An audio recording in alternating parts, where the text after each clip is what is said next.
들어갈 수 없었습니다. 아멘. 저희 크리스찬은 하나님과 또 부부 사이에서도 정절을 지키고 살았습니다. 그리고 새로운 계약 백성으로 예수님만 따르고 살았습니다.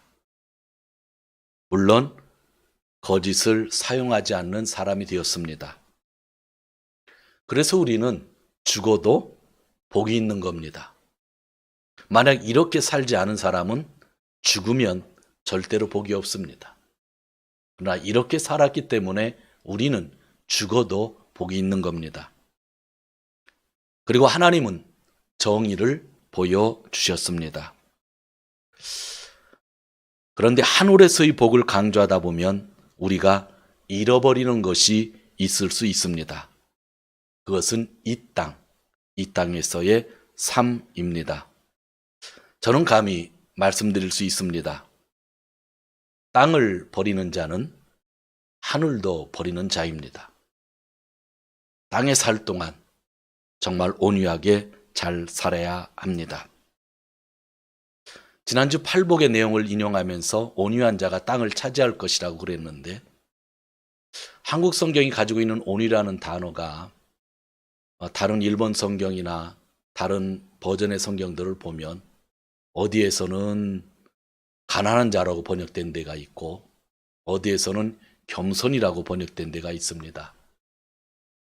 그래서 히브리어와 헬라어의 뜻을 가지고 온유라는 뜻을 성경적인 의미로서 제가 이야기를 해야 될 것 같습니다. 우린 온유하다고 하면 그냥 얼굴이 부드럽게 생기고 눈매도 좀 부드럽고 조용하면 온유라고 생각하잖아요. 성경에서 이야기하는 온유는 그것이 아닙니다. 성경 구약과 신약에서 이야기하는 온유의 뜻, 제가 원어들을 찾아보았지만 그냥 풀어서 한 줄로 이야기를 하려고 합니다. 고난과 고통 가운데에서도 하나님 앞에서 가난하며 겸손한 자를 온유한 자라고 합니다. 그러니까 고통이 있는 거예요. 고난이 있는 거예요. 묵시록이 그렇잖아요. 그런데 그 속에서도 하나님 앞에서는 가난하고 하나님 앞에서는 겸손한 것, 그것을 온유라고 하는 겁니다. 그 온유한 자가 이 세상을 차지할 것이라고 예수님이 말씀해 주셨던 겁니다. 여기까지가 지난주 말씀입니다. 오늘 묵시록 15장에는 최후의 7가지 재난이 시작됨을 보여주는데 우리 1절 말씀을 다시 한번 읽도록 하겠습니다. 15장 1절. 그리고 나는 하늘에서 크고도 놀라운 또 다른 표징을 하나 보았습니다. 7 천사가 7 재난을 가지고 있었는데 그것은 마지막 재난이었습니다. 하나님의 진노가 그것으로 끝날 것이기 때문입니다. 오늘은 제 얼굴만, 이 자리에 계신 분들은 제 얼굴을 볼 수 있지만 영상으로 예배 참석하시는 분은 제 얼굴이랑 PPT 그림을 번갈아 가면서 보게 될 텐데 목소리는 들리니까 이해를 해 주시기 바랍니다. 표를 먼저 보여주시기 바랍니다.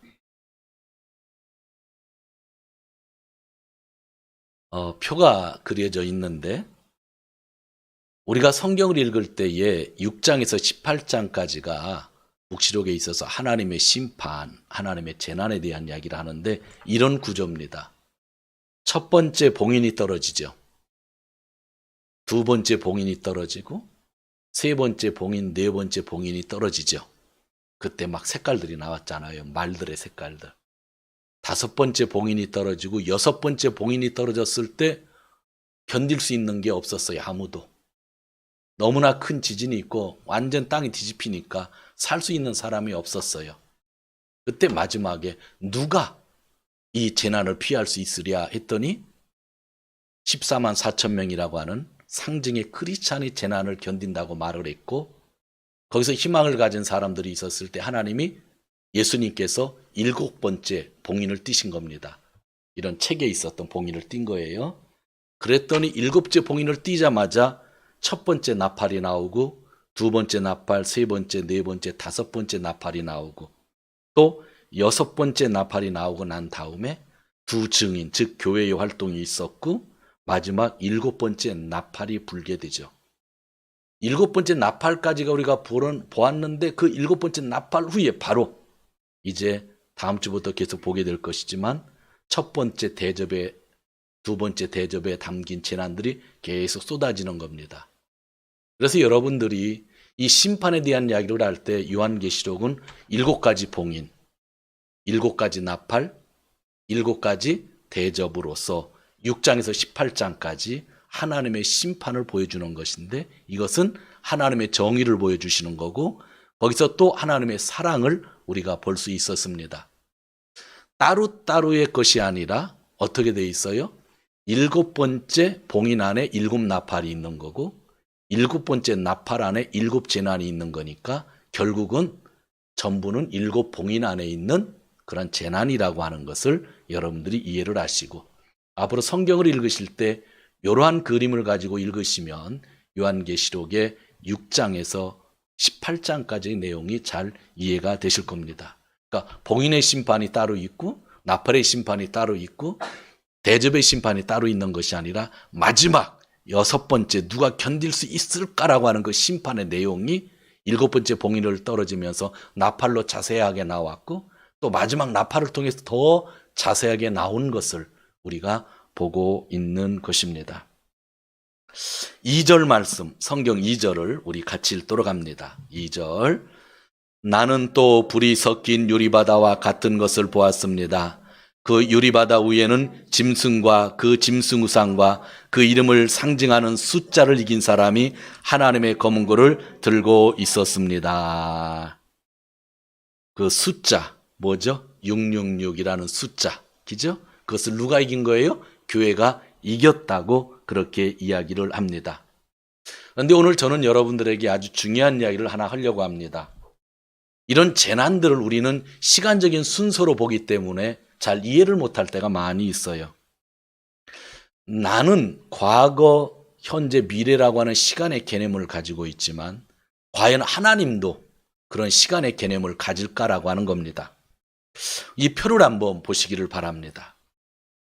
우리 인간의 시간이 보여지게 됩니다.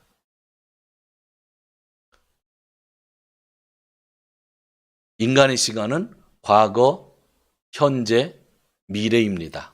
나왔죠? 배명덕.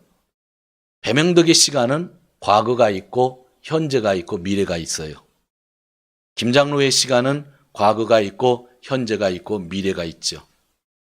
박권사의 시간도 과거가 있고 현재가 있고 미래가 있고 이집사의 시간도 과거가 있고 현재가 있고 미래가 있는데 이 배명덕이라는 사람은 내 과거, 현재, 미래를 사실은 다 알지 못하죠. 따로따로 존재하는 겁니다. 우리는 시간적인 순서를 이야기하는데 자기 자신도 사실은 다 알지를 못한다는 거예요. 그 다음 표를 보여주시기 바랍니다. 좀 더 확대한 거죠. 배명덕, 김장로, 박권사, 이집사. 한국에서 제일 많은 성이 김씨고 그 다음에 이씨예요. 그 다음에 박씨. 다 썼습니다. 이 배씨는요 순서에 들어가지도 않는데 제가 목사이기 때문에 배씨를 집어넣은 겁니다. 그런데 가운데 아담과 하와의 시간이 있어요 없어요? 있죠.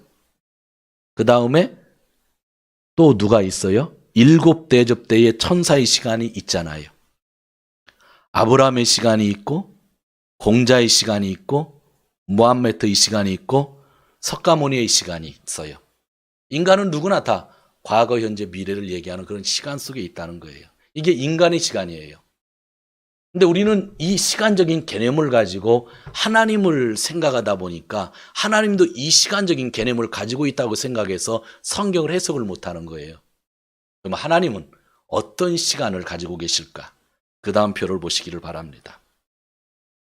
성경을 보면 하나님은 알파와 오메가, 처음과 나중이라고 하셨죠. 이는 시간 전체를 지금 보고 계시다는 거예요.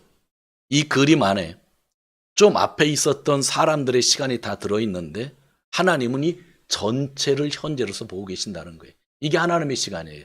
하나님은 내 과거, 내 현재, 내 미래. 아브라함의 과거, 현재, 미래. 다 점으로 따로따로 모든 인간이 있지만 하나님은 이 전체를 한 번에 보시는 눈을 가지고 계신 거예요. 그래서 하나님에게는 과거, 현재, 미래로 이야기할 수 없고 처음과 나중, 이 전체. 지금 여기서 예배드리시는 분들은 이해가 쉬울 거예요. 여기에 배명덕의 시간, 김장로의 시간, 박권세의 시간, 이집사의 시간이 있어요. 과거, 현재, 미래가 있고 아브라함의 시간도 있는 거예요. 그렇지만 하나님은 이 전체를 한 번에 보시는 거예요. 내 과거도 보시고 현재도 보고 미래도 보시는 거예요. 이게 하나님의 시간이라는 거죠. 지났다고 안심할 수 없는 거예요. 하나님은 지난 것도 그냥 보고 계신 거예요. 우리의 미래 어떻게 될지 모른다고 하지만 하나님은 이 전체적인 눈으로 보고 계시다고 하는 거죠. 그래서 우리 인간이 생각하는 개념과 영원하신 하나님이 가지고 있는 시간의 개념을 우리가 조금만 깊숙이 생각할 수 있다고 하면 성경을 볼 때 이해 안 되는 것들이 금방 이해가 돼요. 그래서 하나님은 나는 과거의 하나님이다 말씀하시지 않았어요. 나는 알페와 오메가라고 했어요. 시간 전체 안에 내 한눈으로 다 보고 있다라고 말씀을 하시는 것입니다. 예수님은 우리에게 7봉인, 7나팔, 7대접 등을 가지고 심판에 있는 재난을 선포하고 계십니다. 우리는 시간적 순서로 배열하지만 하나님의 시간은 항상 요즘 한국 사람들이 많이 사용하는 통으로 하나님의 시간을 우리에게 보여주고 있습니다. 하나님의 시간은 항상 통이고 현재입니다. 그래서 우리는 어느 시점에 숨을 수 없고 우리들의 과거, 현재, 미래가 하나님의 지금 안에 있다고 하는 것을 우리가 인정하는 거죠. 하나님이 세상을 만들고 나를 만들었는데 왜 자꾸 우리는 나를 통해서 하나님을 판단하는지 잘 모르겠어요.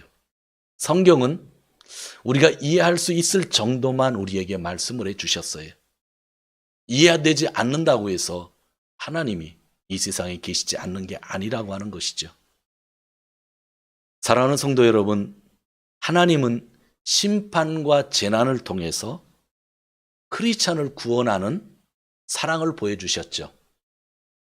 봉인이 열릴 때에 14만 4천 명의 환상을 보여주셨죠. 마지막에 사탄이 교만한 자와 거짓말하는 예언자들을 통해서 일을 할 때 또 14만 4천 명이라고 하는 우리 성도들을 보여주셨죠. 이렇게 긴 과정을 우리에게 보여주시는 것은 회개할 기회를 하나님이 주셨던 거죠. 그러면 통으로 심판과 재난을 보면 거기서 우리는 하나님의 사랑을 발견하는 겁니다. 그리고 이 통으로 보면 하나님은 정의롭다고 하는 것을 발견하는 것입니다. 이 메시지가 가장 중요한 메시지입니다. 3절과 4절을 또 우리가 같이 읽도록 하겠습니다. 15장 3절과 4절. 그들은 하나님의 종 모세의 노래와 어린 양의 노래를 부르고 있었습니다. 주 하나님 전능하신 분, 주님께서 하시는 일은 크고도 놀랍습니다. 만왕의 왕이신 주님, 주님의 길은 의롭고도 참되십니다. 주님, 누가 주님을 두려워하지 않겠습니까? 누가 주님의 이름을 찬양하지 않겠습니까? 주님만이 홀로 거룩하십니다. 모든 민족이 주님 앞에서 와서 경배할 것입니다. 주님의 정의로운 행동이 나타났기 때문입니다. 아멘. 오늘 구절을 보니까 구원받은 사람들이 찬양을 하잖아요. 천상에서 찬양 소리가 들리잖아요. 전능하신 하나님이라고 외치고 있잖아요. 모든 나라의 왕이라고 말씀하고 있잖아요. 거룩하신 하나님이라고 고백하면서 노래를 하는데 노래의 핵심적인 내용은 당신의 심판은 정의롭습니다 입니다. 6장에서 18장까지 심판이 있고 재난이 엄청나잖아요. 그것을 크리스찬들은 보고 있는 거예요. 사랑으로 보함을 받고 있는 거예요. 그리고 그 심판을 보면서, 재난을 보면서 노래를 하고 있어요. 당신의 심판은 정의로운 행동입니다. 그동안 우리가 사용한 언어 가운데 이 세상에서 많이 사용하는 언어가 있죠. 그게 뭔지 아세요? 이 세상은 정의롭지 못하다. 의롭지 못하다. 여러분 살면서 이 말 안 써보신 적 있으세요? 그냥 늘 우리 입이 달고 다니잖아요. 의롭지 못한 세상이라고. 미혹하는 사탄의 영의 영향을 받아 교만한 자가 넘쳐나고 거짓말하는 자가 넘쳐나는 현실 가운데 우리는 정의와 공평을 발견할 수 없었습니다. 그런데 오늘 묵시록에서 사탄과 교만한 짐승과 거짓의 예언자 짐승에게 승리한 성도들이 노래를 하고 있는 겁니다. 전능하신 하나님, 모든 나라의 왕이시며 거룩하신 하나님, 당신은 정의로우신 분이십니다. 당신의 심판은 항상 정의롭습니다. 정의로운 것을 보지 못하고 고민하고 살았는데 마지막에 성도들이 하나님 정의롭습니다 선언하고 있는 겁니다. 저는 오늘 설교 내용에 있어서 이것이 중요하다고 생각합니다. 설교는 들음으로 끝나는 것이 아니라 적용을 해야 되는데 우리가 어떻게 적용할까요? 오늘 우리가 한마디를 해야 되는 겁니다. 하나님, 당신은 정의로우십니다. 이게 예배드린 저희들의 고백이 되어야 합니다.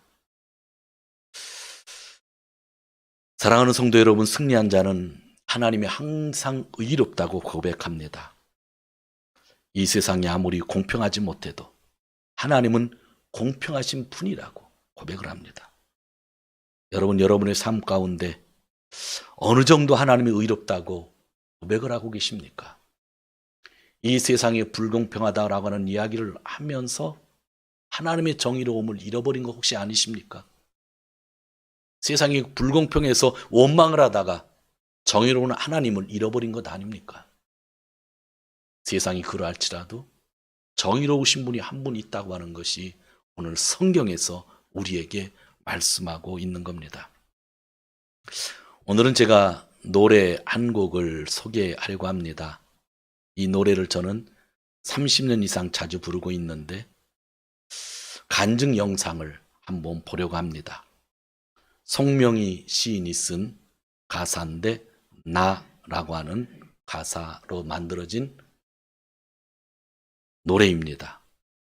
4년 전 2016년 4월 17일 날 장애인의 날에 KBS에서 열린 음악회가 있었던 유튜브 동상을 제가 보여드리겠습니다.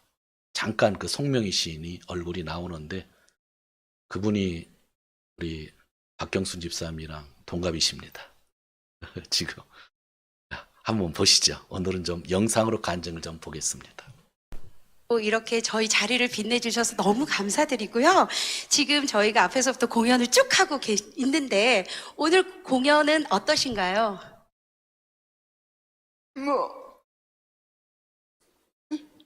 열린 음악회는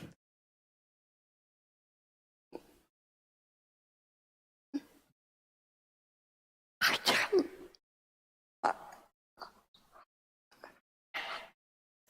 아름다운 무대지요.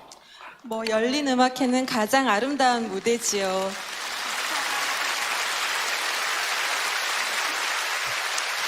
선생님은 항상 아름다운 시로 저희들과 소통을 하고 또 저희들에게 희망의 메시지를 많이 전달해 주고 있습니다. 선생님께서 오늘 많은 분들에게 또 좋은 메시지 하실 말씀 있을 것 같아요. 선생님 좀 전달해 주세요. 꼭 여러분에게 드리고 싶은 말씀이 있습니다. 이 세상에는 아직도 공장이 많아요. 그래, 우리나라에는 공의와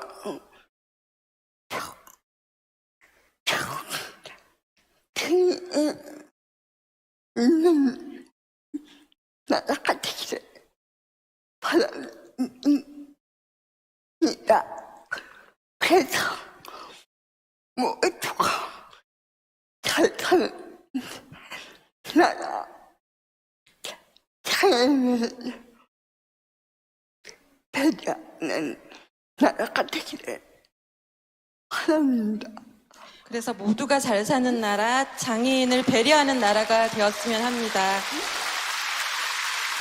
선생님 말씀 너무 감사합니다.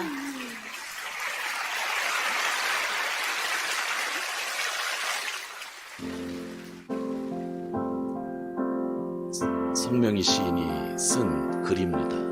나 가진 재물 없으나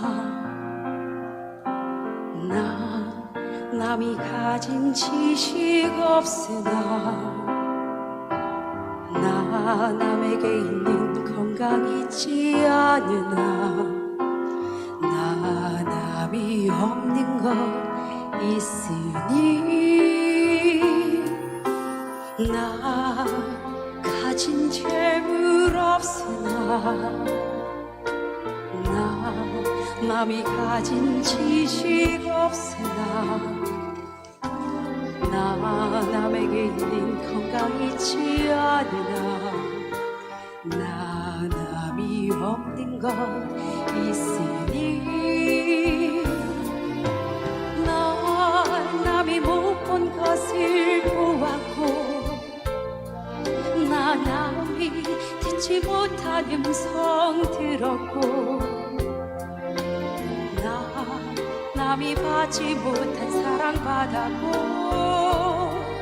나 남이 모르는 것 깨달았네. 영원하신 하나님이 나 남이 가진 건 나 없지만 영원하신 하나님이 나 남이 없는 것 갖게 하셨네.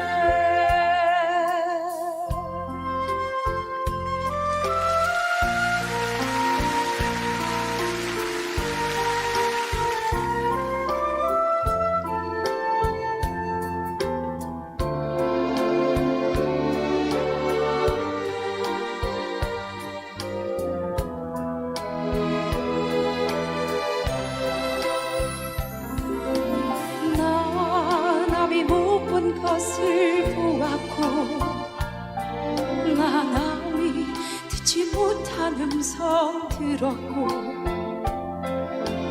나 남이 받지 못한 사랑 받았고 나 남이 모르는 것 깨달았네. 공평하신 하나님이 나 남이 가진 건 나 없지만 공평하신 하나님이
아직도 우리가 승리하지 않았다고 혹시 생각하시는 분 있지 않습니까? 우리 모두는 승리한 삶을 살고 있습니다.